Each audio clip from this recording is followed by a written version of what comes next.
আয়োজন তো করছি, 9 জন হসে, আর একজন দরকার। ছাটা মাসিচ্ছে চিন্তা নাই।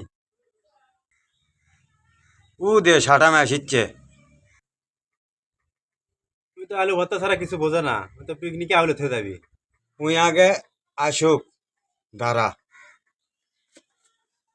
এ বন্ধু কি খবর তো করে? তুই পিকনিক খাবো, আমরা পিকনিক খাচ্ছি।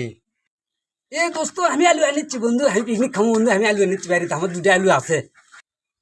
হুসা ভাই, তুই তো আলু ভর্তার ম্যান, তুই তো আলু ভর্তা দিয়ে খাই, আমরা খাবো গোস্ত দিয়ে। কে রে, আমরা গরুর গোস্ত দিয়ে পিকনিক খাবো, 500 টাকা চান্দা, তুই খাবো? গোস্ত দিয়ে? আমি গোস্ত টোস্ত খেতে পারবো না। তোরা গোস্ত দিয়ে, গোস্ত তোরা ঝোল খা, গোস্ত তো খেতে পারবো না। গোস্ত তোরা ঝোল খা, আমি তোর পিকনিকের নাই, আমি কোনোটি নাই, আমি পিকনিক টিকনিক নাই। তোরা গোস্ত খেতে পারলু না, তোরা গোস্তর ঝোল খা।